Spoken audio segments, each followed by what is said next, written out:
Sekarang kita akan mulai belajar firman Tuhan, saudara. Masih seri khotbah, saudara, victory in the mirror.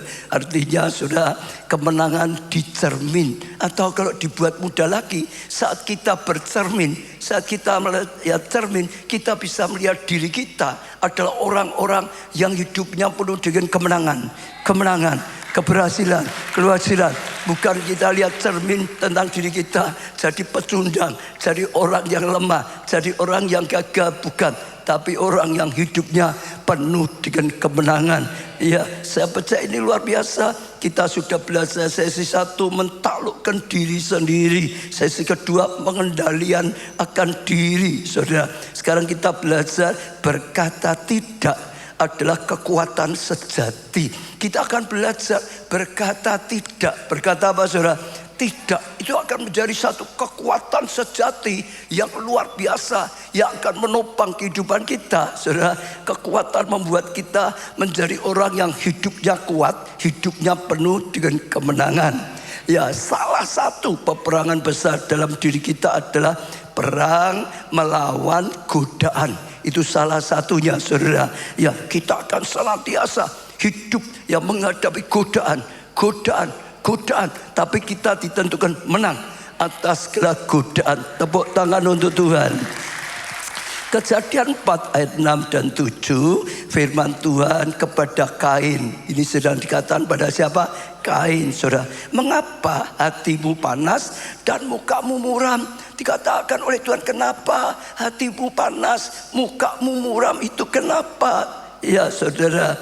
Lalu apakah mukamu tidak akan berseri jika engkau berbuat baik? Apa enggak lebih baik engkau berseri mukamu kalau engkau berbuat baik? Artinya juga berbuatlah baik, saudara. Jangan seperti itu supaya mukamu bisa berseri. Ya, sukacita karena berbuat yang baik. Tetapi jika engkau tidak berbuat baik, kalau tidak berbuat baik, dosa sudah mengintip di depan pintu. Apa, saudara?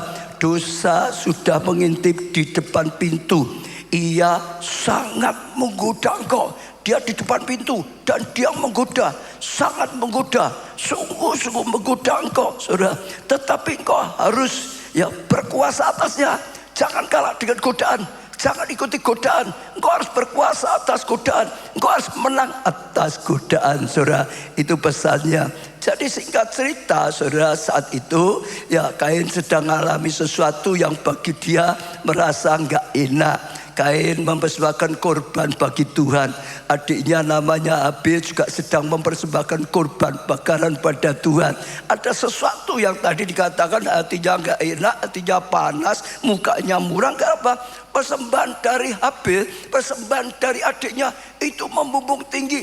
Oh, diterima oleh Tuhan, berkenan di hadapan Tuhan, disukai oleh Tuhan. Sedangkan persembahannya tidak berkenan di hadapan Tuhan, saudara. Membuat dia iri, membuat dia jengkel, membuat hatinya tidak senang, saudara. Mukanya muram. Tapi Tuhan berkata, hati-hati ya, jangan sampai engkau itu ikuti. Sebab kalau engkau berbuat jahat, bahaya sekali. Engkau harus bisa menguasainya. Hati-hati sekali, saudara. Sebab ini sekali lagi penggoda itu ada di depan pintu hatimu. Sudah dikatakan gitu, saudara. Hati-hati. Bahkan sangat menggoda. Dia akan terus menggoda. Dia akan terus menggoda. Dia akan terus mendorong supaya mungkin melakukan yang tidak baik. Sekalipun sangat digoda, pesan Tuhan, engkau harus berkuasa atasnya. Engkau harus berkuasa atasnya. Engkau harus berkuasa atasnya. Saya percaya, saudara dengar, ada di antara saudara yang sedang digoda, bahkan sangat digoda. Dan saudara sedang mengalami satu dilema.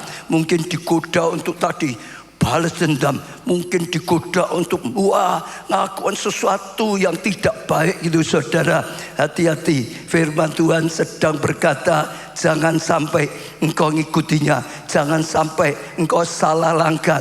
Tapi engkau berkuasa atasnya. Engkau bisa mengendalikan emosimu, engkau bisa mengendalikan kemarahanmu, saudara, supaya engkau aman, engkau supaya menang, engkau supaya berbuat baik, dan mukamu akan berseru, dan kasih karunia Tuhan akan hidup dalammu. Saya percaya, saudara, karena apa, saudara? Firman Tuhan yang disampaikan di gereja kita selalu rema. Kadang-kadang baru ngalami, tiba-tiba firmannya bicara. Dan kadang-kadang saudara datang seperti ini, tiba-tiba nanti atau besok, tiba-tiba terjadi. Jadi sekali lagi saya ajak setiap saudara yang saat ini sedang digoda, dicobai oleh berbagai macam. Kalau ini tadi oleh apa emosi melakukan yang kejahatan, mungkin juga digodai untuk apa perzina, mungkin juga digodai untuk keuangan, nipu orang, mungkin digodain, saudara sedang butuh uang, pinjol, saudara, bahkan kadang judol, saudara, hati-hati sedang digodai. Jangan sampai jatuh dalam godaan, tapi berkuasa atas godaan-godaan dan menang atas godaan-godaan.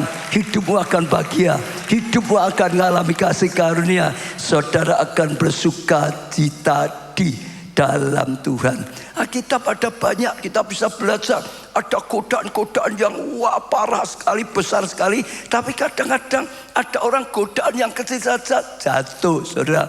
Misalnya Yudas lah, saudara. Dia ikut Yesus, dia berharap nanti Yesus jadi raja, jadi dia bisa jadi jenderal minimal, mungkin jadi pokok penguasa. Wah, dia bisa dapat banyak karena ikut Yesus. Tapi dia sungguh kaget, Yesus justru menyerahkan dirinya untuk ditangkap, untuk diadili, saudara, bahkan mati di atas kayu salib.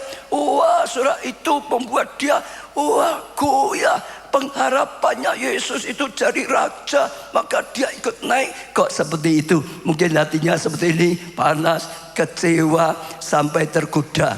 Akhirnya dia nggak bisa menguasai, menjual Yesus hanya dengan 30 uang perak saja, saudara. Tahu nggak 30 orang perak, saudara? Kalau menurut para penafsir dulu, kalau perak seberat seperti itu tuh hanya sekitar 3-4 juta. Mosok toh tinggalkan Tuhan kok hanya karena uang ya berapa juta saja sudah, ya saudara, kalah dengan godaannya, kalah, saudara, sehingga jual Yesus dan akhirnya matinya gantung, matinya sia-sia. Sekali lagi, dalam nama Tuhan Yesus, saudara, ingat ya, iblis itu ada di depan pintu hatimu. Iblis sedang menggoda dan dia sangat menggoda. Hati-hati sekali, jangan sampai engkau kalah, jangan sampai engkau jatuh dalam pencobaan, tapi berkuasa atas pencobaan, menang atas pencobaan, berhasil kalahkan pencobaan dengan kasih karunia dan anugerah. Sama dengan Tuhan kita Yesus Kristus. Tuhan kita juga sama, setelah dibaptis dia dibawa oleh Roh Kudus ke bukit pencobaan. Di sana dia dicobai, di sana dia digoda dengan segala pencobaan, ya, dengan kekayaan, dengan kedudukan, dengan ketenaran, dengan sebanyak ya untuk jatuhkan. Tapi hebatnya Tuhan kita Yesus Kristus menang atas godaan, menang atas pencobaan. Nah, itu jadi teladan, contoh bagi setiap kita, saudara. Katakan sebelah, ayo jangan kalah, menang atas godaan. Tuhan ingin kita menang atas godaan. Dengar ya saudara, sekali lagi ya, firman Tuhan di gereja itu rema. Pasti ada yang sedang digoda, baik itu digoda dengan makanan yang tidak sehat, saudara, baik itu digoda untuk tentang ya masalah rumah tangga, tentang percabulan, digoda macam-macam. Tapi ingat, firman sudah mengatakan loh, iblis itu ada di pintu hatimu, saudara. Berjuang untuk masuk, saudara. Dia sangat yang menggoda, saudara. Tapi sekali lagi pesan Tuhan, kita berkuasa, kita menang atas godaan. Tepuk tangannya yang sangat meriah, saudara. Lalu sekarang bagaimana kalahkan godaan, saudara? Yang pertama, komitmen, jaga kekudusan. Katakan komitmen. Komitmen. Sekali lagi komitmen. Komitmen, jaga ya kekudusan kita, ketulusan kita. Komitmen dengan yang baik. Daniel 1 ayat 8. Daniel berketetapan, ambil ketetapan, ambil komitmen, ambil keputusan untuk tidak menajiskan dirinya dengan santapan raja dan dengan anggur yang biasa diminum raja. Dimintanya lah kepada pemimpin pegawai istana itu supaya ia tidak usah menajiskan dirinya. Diulang-ulang, dia komitmen tidak menajiskan dirinya. Dia komitmen tidak mau jatuh dalam dosa. Dia komitmen tidak mau melakukan sesuatu yang membuat dia salah. Dia berbuat dosa, saudara. Jadi kalau saudara bisa renungkan saat itu, Daniel itu merupakan seorang buangan di kerajaan lain. Jadi bangsanya kerajaan diserang, lalu dikalahkan. Ada beberapa orang ditangkap, dibawa jadi tawanan perang gitu, saudara. Kalau tawanan perang biasanya dipenjara atau jadikan budak, betul nggak, saudara? Lah tiba-tiba dia itu punya kesempatan dipilih, saudara, untuk bekerja di istana. Pindah bukan penjara, di istana, saudara. Bahkan lebih luar biasa sekali, bekerja melayani raja. Itu kedudukan yang diharapkan banyak orang. Luar biasa sekali, saudara. Ada kesempatan seolah dia keluar dari penderitaan, ngalami kemakmuran, ngalami hal yang luar biasa sekali. Namun saudara, saat itu ada banyak syarat. Syaratnya yang pertama adalah ganti namanya. Diganti nama seperti nama dewa-dewa yang ada di sana. Lalu mulai bahasanya, harus belajar bahasa di sana, harus mulai budaya di sana. Salah satunya lagi makanan raja, saudara. Saat itu makanan raja, saudara, bisa bicara banyak mengapa Daniel ambil keputusan tidak mau menajiskan dengan makanan raja. Bisa saja saat itu makan raja termasuk tidak kosir. Kalau di sini orang sepuh kita berkata halal gitu, saudara. Ini tidak kosir. Ada banyak yang dilanggar oleh hukum Taurat sebagai dia orang Yahudi. Kalau dia makan berarti dia salah, dia jadi najis, dia jadi cemar karena makan yang tidak kosir gitu, saudara. Itu bisa pertama dia ambil keputusan tidak akan menajiskan dirinya dengan makanan yang dilarang gitu, saudara. Yang kedua, seringkali makanan itu lebih dulu dipersembahkan pada para dewa-dewa bangsa itu, saudara. Setelah dipersembahkan para dewa-dewa, baru dimakan manusia. Jadi persembahan yang sudah dipersembahkan para dewa. Yang pasti bagi Daniel, kalau dia makan itu, dia itu akan menajiskan diri. Maka dia ambil keputusan tidak akan menajiskan dirinya, karena dia sudah komitmen tidak mau menajiskan dirinya.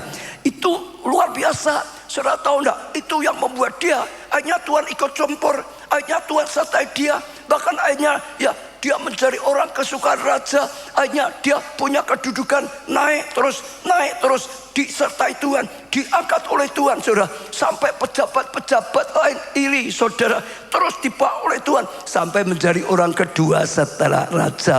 Komitmennya yang luar biasa, menang atas godaan, saudara, menang atas kekudusan, saudara, membuat dia mengalami hal yang luar biasa sekali. Kalau dia bercermin, dia akan lihat hidupnya sukses. Kalau dia bercermin, dia akan lihat hidupnya menang atas godaan-godaan. Dia lihat bercermin, dia bersukacita sekali, saudara. Jadi yang pertama adalah komitmen. Kata yang pertama, saudara, komitmen. Saudara hidup dalam kekudusan. Komitmen, saudara tidak akan melanggar firman Tuhan. Komitmen, segala diperintahkan Tuhan dilakukan. Komitmen, punya kehidupan doa yang baik, saudara. Seperti Daniel. Kenapa? Saya percaya dia bisa punya komitmen yang kuat, saudara. Karena dia memang membangun kehidupan rohaninya, kehidupan doanya, kehidupan rohaninya dibangun. Salah satunya kita tahu 3 kali sehari ia berlutut, ia menyembah, ia berdoa 3 kali sehari. dia punya komitmen. Apapun keadaannya, sibuk tidak sibuk, dia tetap sudah punya komitmen. Aku tetap akan berdoa 3 kali sehari. Aku tetap doa. Waktu sibuk, komitmennya tetap jalan. Aku sudah komitmen, tetap masuk di ruangan doa, tetap berdoa. Saudara, itu luar biasa. Komitmen itu membuat dia lebih mudah lagi melakukannya, karena memang sudah menjadi komitmen. Saudara, doa puasanya 21 hari, dia punya komitmen bangun manusia rohnya, ya, komitmen bangun kehidupan doanya. Saudara juga sama. Kalau saudara ingin bertumbuh roh saudara, iman saudara melalui doa, saudara harus komitmen, sudah ambil keputusan setiap hari, sibuk enggak sibuk, tetap bangun kehidupan doa. Setiap hari, keadaan baik atau tidak baik, tetap tetap bangun kehidupan doanya. Kalau itu sudah jadi komitmen, saudara akan terus lebih mudah. Saudara akan itu jadi kebiasaan. Saudara tidak akan ada pertimbangannya lain. Tetap pokok komitmen, tidak tergantung keadaan, tidak tergantung situasi. Pokok saya harus terus jamnya doa, berdoa. Kalau saudara komitmen dalam ibadah, saudara akan kuat, akan stabil. Bukan, ini kalau sedang enak ya ibadah, ini hujan enggak ibadah dulu ya. Saudara yang lain enggak ibadah. Kalau saudara seperti itu, ibadah saya jamin ibadah saudara itu enggak tentu. Gelangan, sok ibadah, sok tidak ibadah, sok ibadah, sok tidak ibadah, pasti seperti itu, saudara. Melayani juga sama. Kalau melayani, wah temannya baik semua, pelayanan enak ya melayani. Tapi kalau dalam pelayanan ngegek, wah aku sudah tidak melayani, saudara. Kalau senang melayani. Kalau senang pertemuan, nggak senang tidak, saudara, saya jamin, saudara nggak bertumbuh. Dalam doamu, dalam ibadahmu, dalam pelayananmu, belajarlah punya komitmen seperti Daniel. Saudara akan terus teguh, saudara akan konsisten, saudara akan kuat, dan itu membuat saudara kokoh, itu membuat saudara menang. Komsel, saya akan tahu setiap saudara KKS, termasuk anggota kelompok saya. Saya mimpin Komsel sudah 40 tahun lebih. Salah satu kunci keberhasilan Komsel adalah konsisten. Harus komitmen. Saudara buka ya fakta ini ya. Saudara yang Komselnya bubar, saya jamin salah satu penyebab dulunya Komselnya memang gak rutin. Sok ada, sok tidak ada, sok ada, sok tidak ada. Saya jamin Komsel yang kadang-kadang ada, kadang-kadang tidak ada, kadang-kadang ada, kadang-kadang tidak ada, saya jamin bubar. Saya 40 tahun lebih, saudara. Hanya orang yang komitmen. Yang datang banyak ada, yang bisa datang sedikit tetap ada. Kalau yang datang sedikit lalu tidak ada, besok lebih sedikit. Lebih banyak orang malas. Ya atau ya? Ayo komitmen. Dalam kehidupan saudara, dalam kekudusan, dalam doa saudara, dalam ibadah saudara, dalam pelayanan saudara, komitmen dalam ketaatan melakukan firman Tuhan. Loh, betul saudara. Kunci pertama adalah komitmen, saudara. Kalau saudara itu luar biasa, jaga kesehatan sama, saudara. Ya makanan sehat, makanan tidak sehat tidak ada kaitannya makannya. Kalau saudara enggak komitmen, ya sudahlah, pasti makanan saudara juga enggak teratur, saudara. Iya, kadang-kadang yang enggak sehat, kadang-kadang sehat, akhirnya enggak pernah yang milih yang sehat, ya biasa habis podo wae bubar enggak jadi. Ada orang diet sudah turun banyak, tapi enggak punya komitmen. Enggak lama, dulu turun 20 kilo, setelah selesai dietnya naik 30 kilo, naik 40 kilo, saudara. Enggak ada komitmen yang kuat. Saya juga sama, saudara ya. Saya juga sama. Bahkan saya berusaha juga menjaga kesehatan karena sudah 70 tahun lebih, jaga lebih dulu. Salah satunya harus olahraga. Karena saya tidurnya di gereja toh, di pastori toh, jarang pergi kemana-mana. Ya tubuhnya jarang gerak. Kalau ya tinggal ya di pastori, mau melayani ya di gereja, nggak kemana-mana. Jadi sebetulnya kurang gerak. saudara. Ya, saya harus olahraga, tapi karena jadwalnya padat sekali, kadang-kadang waktunya kesulitan untuk olahraga. Maka saya belajar usaha di rumah, saudara. Ya, mungkin jalan-jalan, lari-lari pendek di rumah sendiri, ya. Di kamar ya muter-muter sendiri, saudara.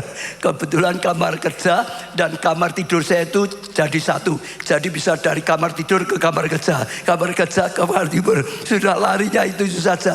Tapi harus rutin. Kalau nggak komitmen ya sudah paling 1 minggu besoknya sudah lupa lagi.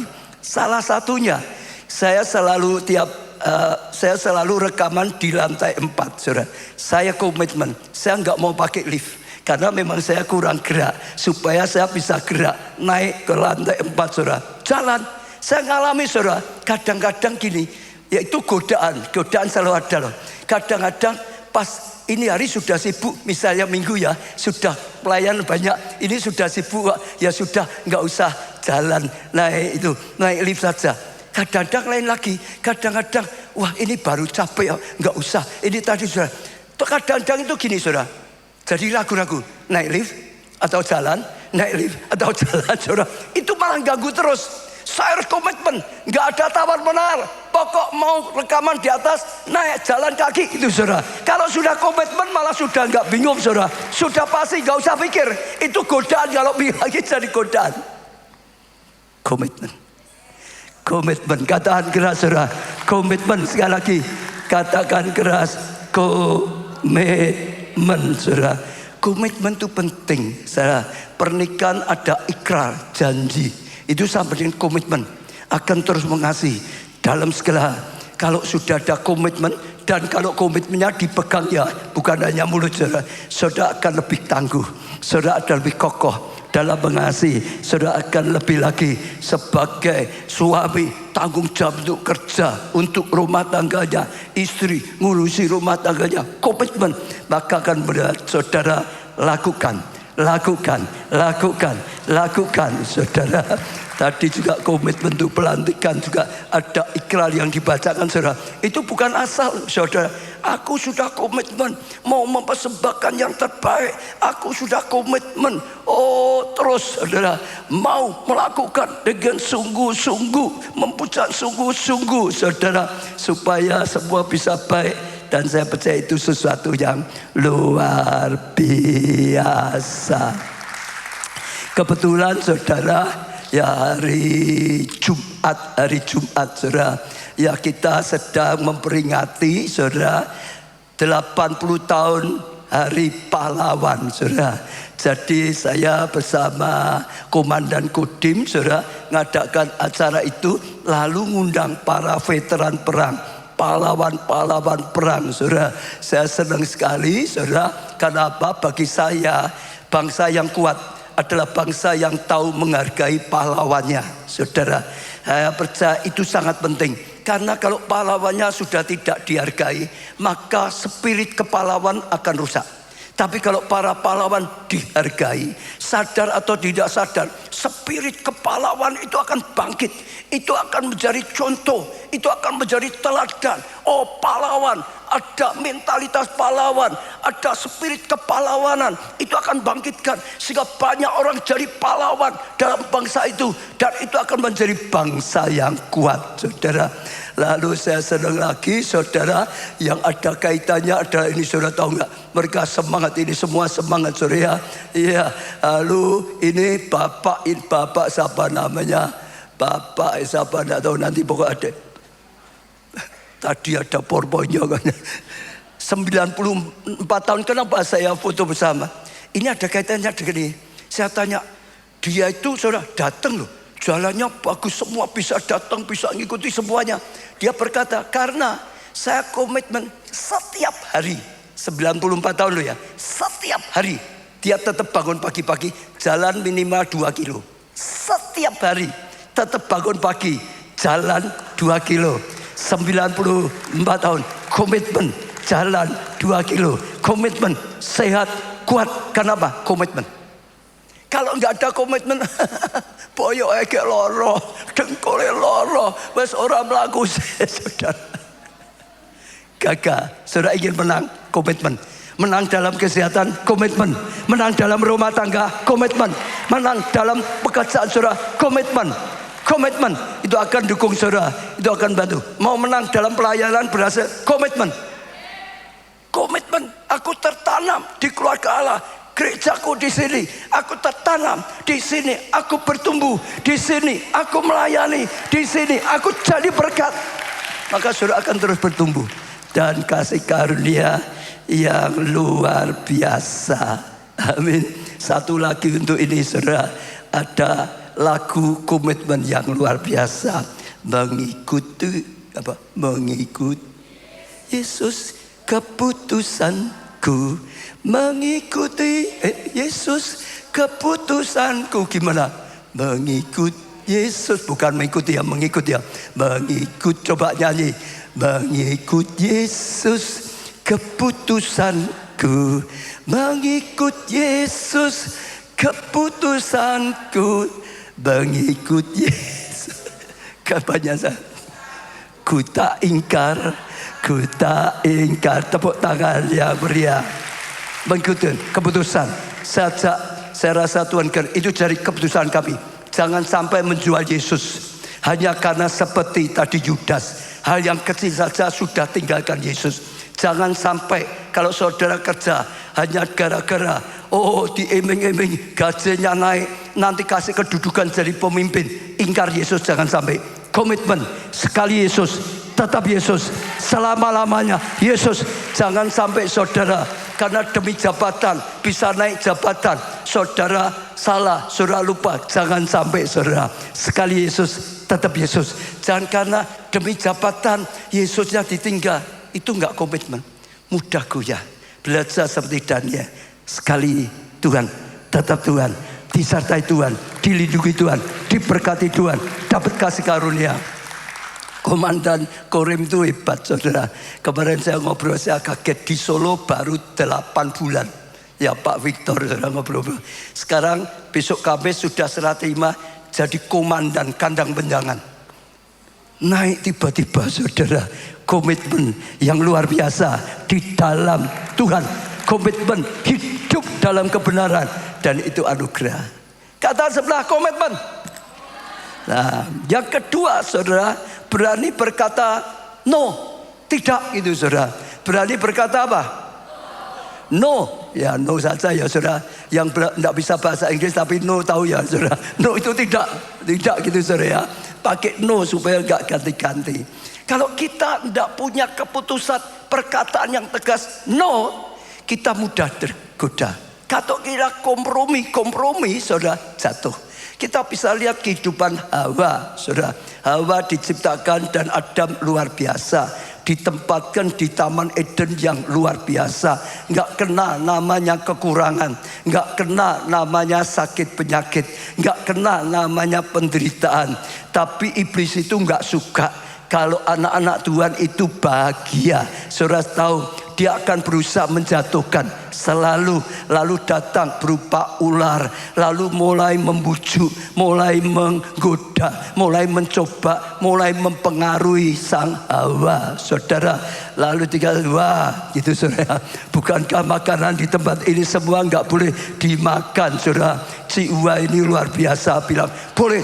Siapa yang ngomong nggak boleh? Dia bilang semua boleh dimakan.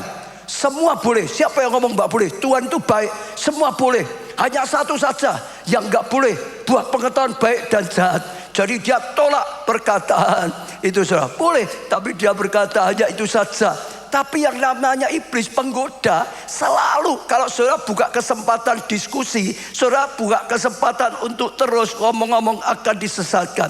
Lalu si ular berkata, oh boleh ya, yang gak boleh cuma buah pengetahuan baik dan jahat ya. Kamu tahu enggak kenapa yang lain boleh tapi buah itu enggak boleh? Karena Tuhan tahu ini akan memberikan kau pengetahuan, engkau jadi pandai seperti Tuhan. Nanti engkau tahu yang baik, tahu yang jahat. Maka Tuhan larang supaya engkau enggak seperti Tuhan. Engkau tetap saja bodoh, enggak seperti Tuhan, tahu yang baik, tahu yang jahat. Kalau engkau makan, sebetulnya engkau enggak rugi. Kalau engkau makan, engkau malah untung. Engkau jadi pandai, engkau punya pengertian yang luar biasa seperti Tuhan. Lalu terus karena buka kesempatan, enggak langsung dipotong. Orang lain pikir begitu ya. Lalu dia lihat buahnya. Kita bilang, waktu dia lihat buahnya, dia membayangkan, wah luar biasa ya buah ini ya. Bahkan dia lihat kelihatannya juga enak dimakan ya. Akhirnya dia jatuh. Akhirnya ambil, makan dan jatuh. Kenapa? Kompromi. Kenapa? Buka celah terus. Kalau Hawa saat itu bilang, no, selesai. Nggak usah pakai kompromi, nggak usah pakai diskusi, nggak usah pakai tanya jawab. Iblis itu kalau saudara ladeni berbicara, penyesat itu kalau saudara beri kesempatan untuk bicara, makin ngomong, makin menyesatkan, makin ngomong, makin mempengaruhi saudara, makin ngomong, makin menggoda saudara, makin ngomong, makin jatuh. Harus tegas berkata no. Harus tegas berkata no. Harus tegas berkata apa? No. Ya saudara, sayangnya Hawa itu tidak. Kalau saat itu yang digoda Daniel, selamat saudara. Daniel no gitu saudara. Betul tak saudara? Sayangnya Hawa itu enggak pandai bisa no. Apalagi suaminya juga Adam. Adam itu harusnya no, tidak boleh. Hawa malah diajak sama Hawa, ini ya makan ya, malah ikut-ikutan saudara, nggak ada, no, dua-dua jatuh. Ya atau ya? Harusnya Daniel ya saudara, no, menang. Lah saudara seperti Daniel atau seperti Adam dan Hawa? Saudara ingin jadi Daniel atau Adam dan Hawa? Daniel, no, tidak. Apalagi kalau saat itu orang China atau orang Manado pakan sekali ularnya selesai. Ada yang ngerti, ada yang nggak ngerti. Yang diam itu nggak ngerti. Betul saudara. Tapi pelajarannya belajar berkata tidak, no, no, katakan no, no, no, saudara. Tegas itu luar biasa. Ada orang digoda sama susternya, saudara. Susternya digoda. Kalau no selesai, enggak no. Yesus. Digoda kok, Yesus tolong aku, Yesus, Yesus. Digoda, Yesus, Yesus. Lama-lama Yesusnya kepotong sendiri. Sus. Tegas no gitu selesai. Ya atau ya? Belajar saudara. Saudara akan punya kekuatan yang luar biasa. Seperti Yesus kolak godaan, dan itu luar biasa sekali saudara. Saudara, contoh juga Yusuf tolak saudara. Gak ada kompromi sedikit pun. Karena tidak ada kompromi, dia aman. Dia selamat. Tepuk tangan yang mulia. Ada satu kisah saya baca bagus sekali saudara. Seorang kapten kapal saudara, satu kali didatangi oleh seorang yang biasa jadi penyelundup barang-barang gitu saudara. Lah dia didatangi, dia dititipi, tolong ini diselundupkan saudara, untuk dibawa ya kaptennya gitu. Lalu orang itu mau berkata, tolong ya kapten, aku kasih 1 juta kamu. Kapten itu berkata apa kira-kira? No. Kapten itu berkata apa? No. 1 juta. Apa saya kira aku bisa dibeli 1 juta. Lalu ya penyelundup itu berkata, ya sudah 10 juta. Captio gitu saudara. Kapten itu ngomong apa kira-kira? No. Hebat kapten ini. Lalu ganti lagi. Ya sudah kalau gitu 100 juta. Nah, kapten itu ngomong apa? No. 1M. 1M. Apa barangnya? 1M. Itu deg-degan loh saudara. Ini 1M loh. Dia ambil pistolnya, dia taruh di sebelahnya yang nawarin dia 1M. Jangan ngomong lagi ya. Ini sudah menggoda hatiku. Ini sudah bukan itu. Ini sudah menyentuh kekuatanku. Mungkin kalau ditawar lebih tinggi lagi sudah agak kuat lagi. Kalau kami goda lagi, aku tembak kamu mati. Pergi. No. Aman. Setiap orang itu punya kekuatan saudara. Kalau saudara sudah rasa ini mulai godaannya makin kuat, kalau saudara enggak sikat langsung, pasti jatuh. Pasti. Dosa itu enggak sekaligus ayo berzina, enggak ada saudara. Deket-deket dulu, hanya makan bersama. Oh enggak apa-apa kok, ini hanya makan bersama kok, ini hanya ngobrol bersama kok, lama-lama ini temen kok, tapi mesra lah dia tanya gitu. No, kata saudara. No, yang keras. No. Jadi jangan no ya saudara. No. Saudara akan aman.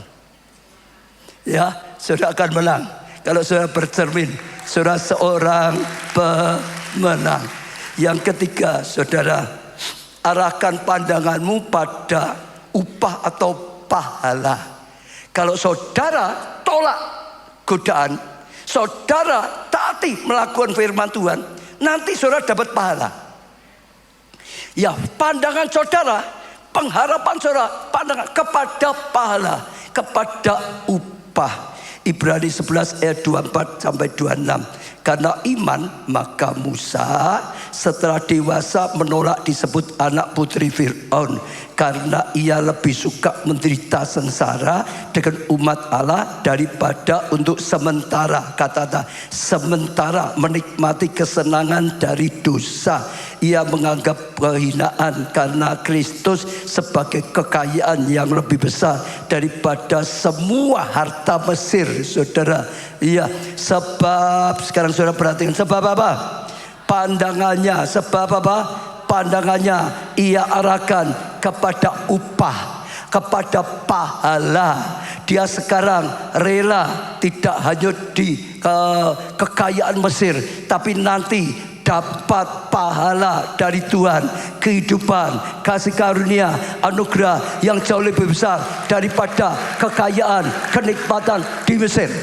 Ceritanya saudara, karena dia sempat ya ditemukan oleh putri Fir'aun, lalu sehingga dia itu dijadikan anak angkat ya putri Fir'aun, saudara. Dia tinggal di istana. Oh saudara, dia dapat pendidikan di istana yang luar biasa. Dia dapat fasilitas di istana. Bahkan dia sudah jadi jenderal di istana Mesir, saudara.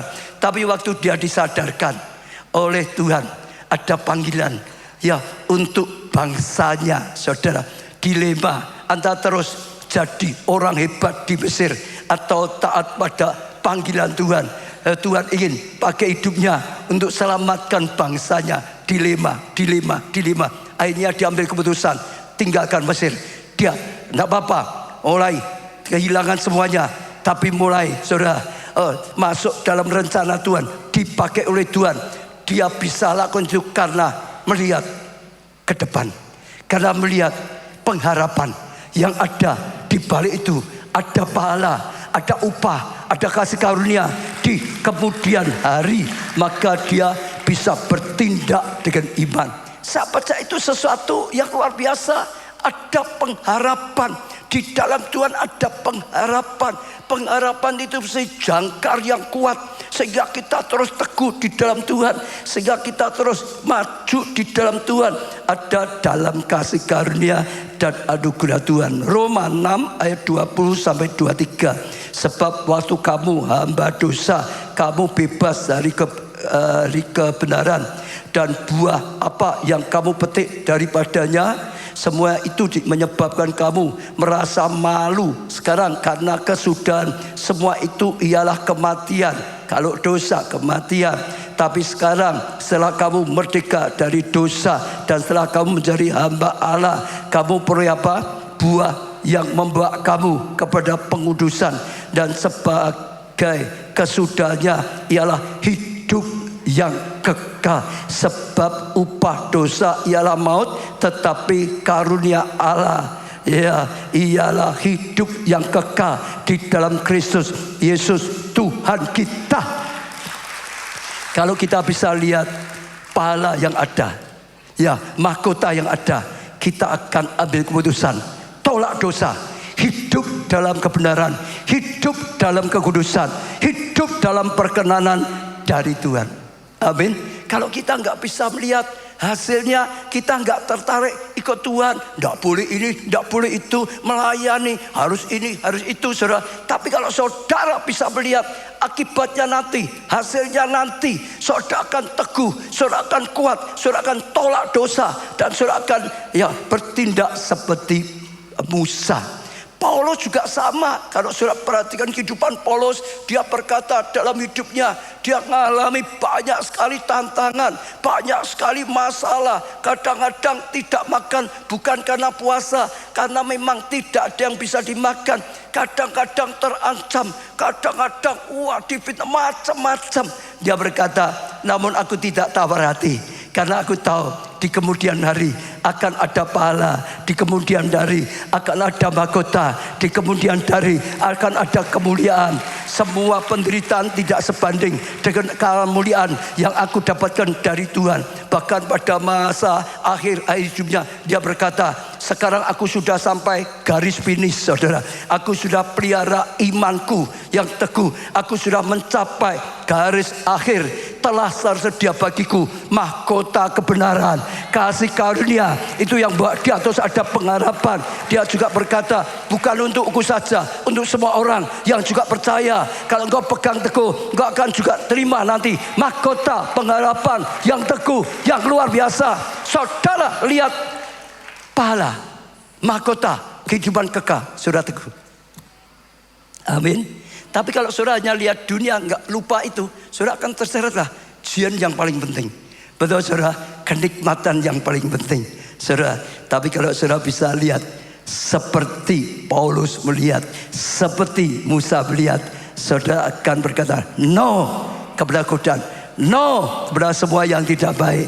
Tetap berjalan dalam Tuhan, saudara kelak akan dapat kasih karunia, anugerah yang luar biasa. Tepuk tangannya yang paling luar biasa. Yang terakhir, saudara, jangan hanya bertahan, tetapi perkuat rohmu, naik level lagi. Jangan hanya bertahan, tapi naik terus rohmu, saudara. Jadi saudara belajar berkata no baik, tapi saudara bukan hanya tolak dosa, sekarang ditambah lagi yes untuk Tuhan, no untuk setan, no untuk godaan, no untuk yang tidak baik, tapi yes untuk kebaikan, yes untuk Tuhan, yes untuk Kristus. Saya mau tanya, siapa yang percaya Tuhan itu punya rencana yang luar biasa dalam hidup saudara? Yang percaya saja angkat tangan. Saudara percaya Tuhan punya rencana yang luar biasa sekali dalam hidupmu, saudara. Kalau saudara nggak sadar Tuhan punya rencana yang luar biasa, saudara akan jadi orang pasif. Ya cukup gini saja, sama jadi jemaat saja, selamanya enggak apa-apa. Sampai pulang ke rumah Bapak, ketemu dengan Yesus, kamu berapa tahun ikut aku? Wah, luar biasa. Sudah 56 tahun ikut Tuhan. Lalu Tuhan berkata, apa yang kamu perbuat waktu engkau ikut aku, gitu saudara? Enggak berbuat apa-apa, mimpin doa saja enggak bisa, katanya gitu saudara. Hanya di sini, saudara enggak akan mencapai. Kalau saudara sudah no terhadap dosa, itu aman. Tapi kalau saudara yes, Tuhan punya rencana yang luar biasa, aku mau naik lagi, aku mau naik lagi, aku akan mencapai rencana Tuhan yang luar biasa. Aku akan mencapai sesuatu yang sudah disediakan Tuhan luar biasa. Aku akan mencapai rencana Tuhan yang mulia, yang luar biasa. Ada yes, ada usaha, ada perjuangan. Maka setiap langkah saudara dibawa dari kemuliaan pada kemuliaan, dari kasih karunia pada kasih karunia, dari anugerah pada anugerah. Akhirnya saudara bisa dipakai luar biasa. Saya tanya saudara ya, jadi berkat sedikit dan jadi berkat banyak, mana yang lebih baik? Halo? Jawab semua, 1, 2, 3. Banyak. Enggak jadi berkat dengan jadi berkat sedikit, mana lebih baik? Ya jadi berkat sedikit saudara.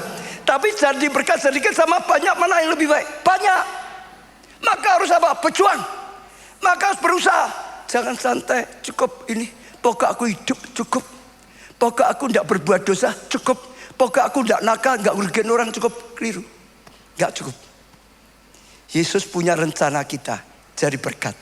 Yesus punya rencana kita hidup mencapai anugerah, mencapai kasih karunia, mencapai kemuliaan yang luar biasa. Saja saudara ya lihat Elisa. Elisa itu menghargai sekali. Waktu ya Elia diperintah Tuhan datang pada Elisa, lempar jubah, panggil dia. Tuhan ingin jadikan dia nabi. Dia itu pengusaha muda yang sukses. Ya saudara, semua baik. Tapi waktu dilempar jubah kenabian, dia mau dibawa level yang lebih tinggi lagi. Langsung terima. Oh, dengan senang, dengan sukacita. Dia mau jadi hambanya Elia lama puluhan tahun. Terus setia. Bahkan sampai Elia akan diangkat dari raja, diangkat ke surga, saudara.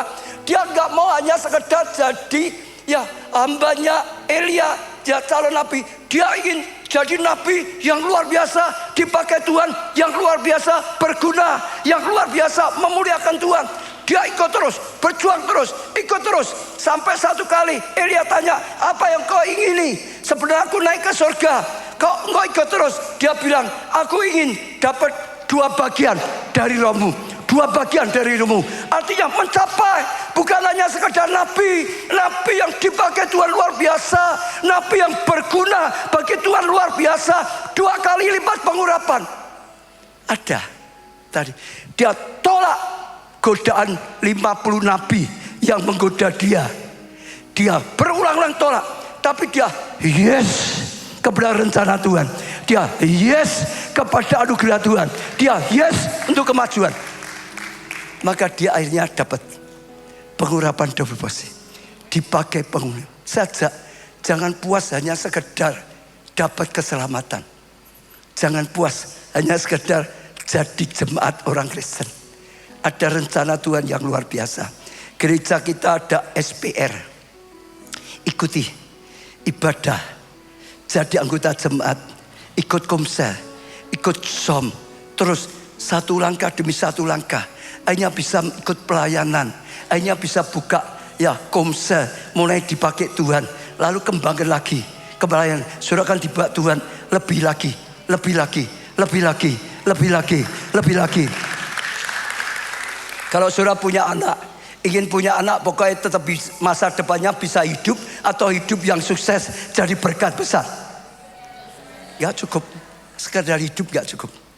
Bisa hidup, bisa berkarya, bisa sukses, bisa jadi berkat luar biasa. Saudara akan bangga, saudara akan bersyukur.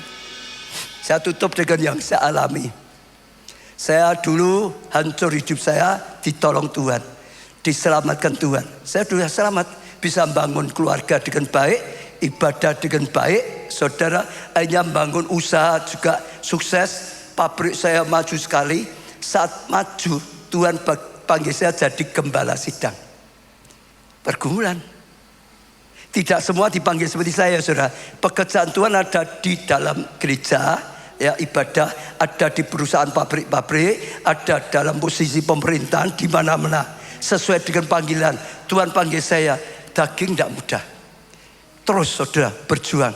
Tapi akhirnya saya pilih yes pada panggilan Tuhan. Karena Tuhan berkata, kau mengasihi aku. Kalau kau mengasihi aku, gembalakanlah kawanan dombaku. Katanya mengasihi aku. Ayo sekarang gembalakanlah. Akhirnya saya yes. Baru saja jadi hamba Tuhan. Kalau enggak, sampai sekarang saya enggak jadi hamba Tuhan. Setelah jadi hamba Tuhan, saya sungguh-sungguh dengan Tuhan. Dibawa dari kemajuan kepada kemajuan, dari kemajuan pada kemajuan.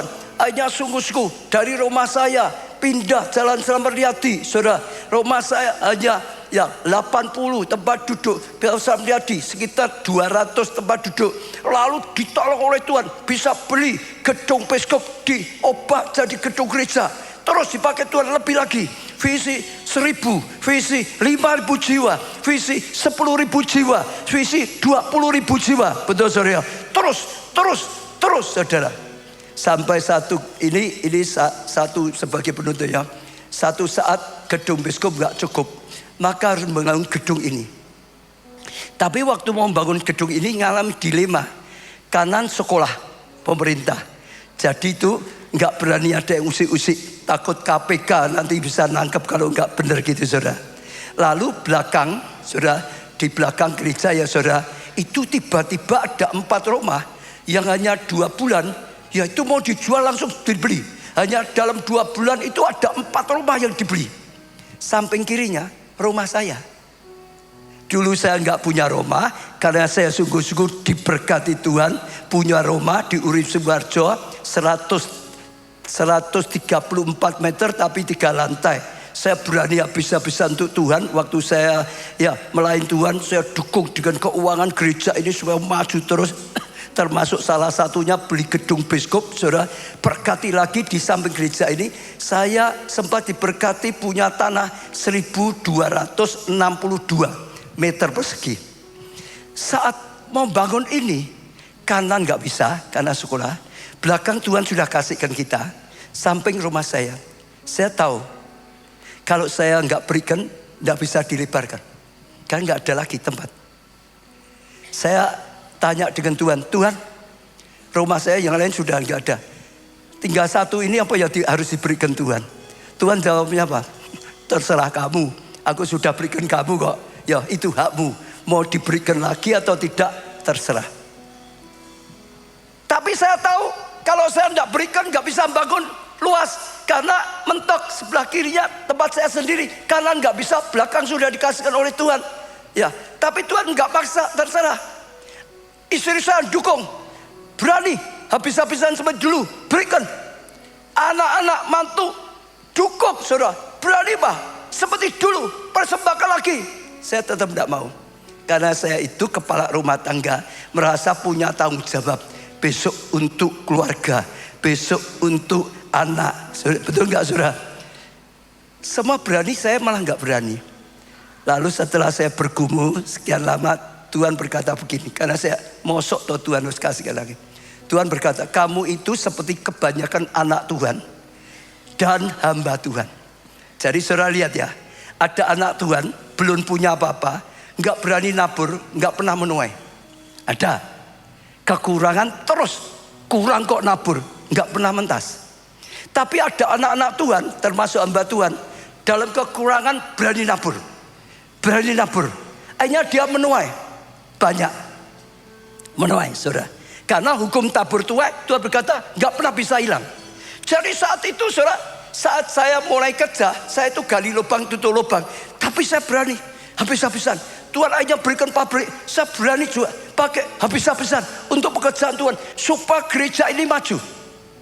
Lalu Tuhan berkati saya, dari belum punya rumah di Urip Sumarjo 3 lantai sekalipun hanya 100 meter lebih.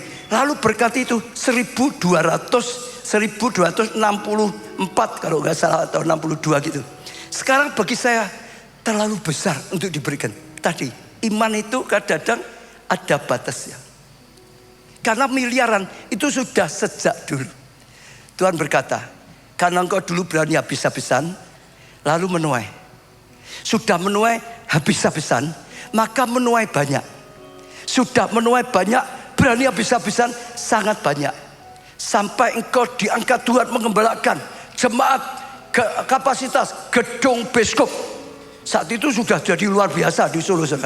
Tapi kalau saat ini engkau berhenti, selamanya kapasitasmu hanya jadi gembala sidang yang mengembalakan jemaat kapasitas gedung biskop Setan. Karena sudah nggak berani nabur lagi seperti dulu.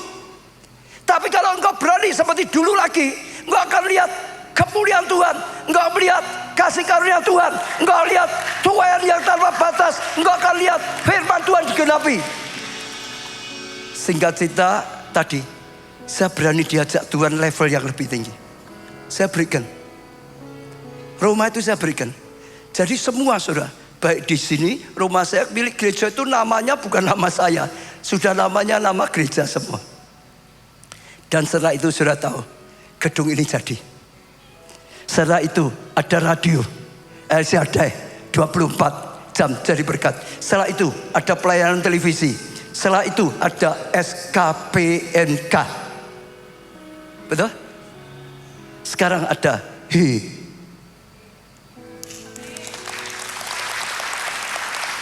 berani berkata no kepada semua dosa yang tidak baik.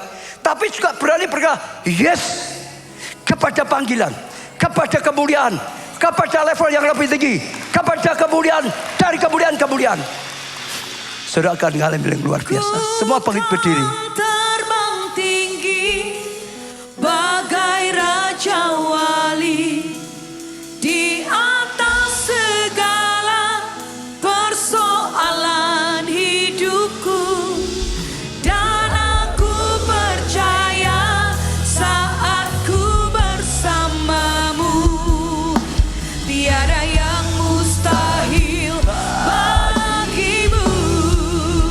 Ku kan terbang tinggi. Katakan pada Tuhan, aku mau terbang tinggi dengan sayap Raja Wali.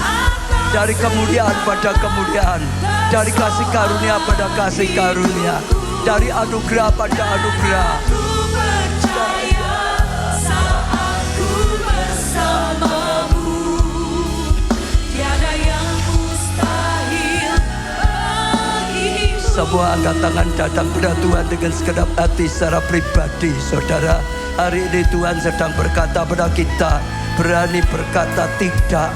Ya, itu akan menjadi kekuatan yang sejati. Karena dalam kehidupan kita, setiap kita akan selalu menghadapi tantangan, akan selalu menghadapi godaan.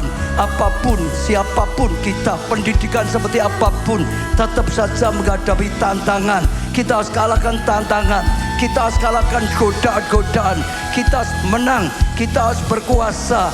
Saya percaya ada saudara, bahkan banyak saudara yang sedang menghadapi godaan-godaan. Godaan untuk pahit hati seperti Kain, godaan-godaan seperti Hawa dan Adam, godaan-godaan untuk jatuh dalam dosa, godaan-godaan untuk jauh daripada Tuhan. Saudara jangan kalah, saudara menang. Saudara berhasil kalahkan sebuah godaan-godaan, supaya waktu saudara bercermin, saudara melihat diri saudara orang yang menang, orang yang berhasil. Saudara akan bersuka cita. Oh, Tuhan ngajarkan kita supaya saudara jadi pemenang. Oh, lahir lebih daripada pemenang. Belajar komitmen saudara, komitmen saudara, tidak mau menajiskan dirinya seperti Daniel. Hari ini saudara ambil satu komitmen. Kalau saudara sempat jatuh dalam dosa, mengaku pada Tuhan, minta pengampunan pada Tuhan, berjanji komitmen, Tuhan aku tinggalkan dosa, aku mau hidup bersama Kau dengan baik. Oh Tuhan, petekkan komitmen kami. Saudara yang belum pernah ikut Tuhan Yesus, ambil keputusan. Tahu Tuhan, aku percaya, aku komitmen, aku mau ikut Engkau. Aku percaya Yesus Engkaulah Tuhan yang dilahirkan sebagai manusia untuk beri pengampunan dan keselamatan. Terima aku sebagai anakmu, sebagai umatmu. Engkau jadi Allahku, Engkau menjadi Tuhanku. Tuhan, oh terima saudara pengampunan. Oh komitmen ikut dengan sungguh-sungguh, tertanam di gereja, bertumbuh di gereja, melayani di gereja, berbuah banyak di gereja, dipakai Tuhan di rumahnya, di baitnya. Saudara berani berkata no kepada godaan-godaan, tidak kompromi, tidak diberi kesempatan untuk menggoda, untuk mempengaruhi saudara. Tegas, jangan seperti Adam dan Hawa. Tegas seperti Daniel, tegas seperti Yesus. Tolak semua godaan-godaan, menang atas godaan-godaan. Yang keempat, pandanglah pahala di kemudian hari. Setelah engkau menabur, kelak engkau akan menuai. Setelah saudara taat, engkau akan lihat kemuliaan dari Tuhan. Setelah saudara lakukan apa yang diperintahkan Tuhan, kelak saudara akan lihat mujizat, kelak saudara melihat kasih karunia. Pandang pengharapan saudara, dan sungguh-sungguh bukannya sekedar berkata no, kita enggak jatuh, tapi berkata yes kepada panggilan yang lebih tinggi, yes kepada panggilan yang lebih mulia, yes kepada ajakan daripada Tuhan, sehingga dibawa dari kemuliaan pada kemuliaan, dari kasih karunia pada kasih karunia. Hamba-Mu sudah doakan, hamba-Mu sudah sampai ke firman-Mu. Engkau yang buat firman-Mu digenapi, terjadi dalam kehidupan kami. Terima kasih Tuhan, dalam nama Tuhan Yesus. Amin. Beri tepuk tangan yang meriah untuk Tuhan. Silakan duduk saudara.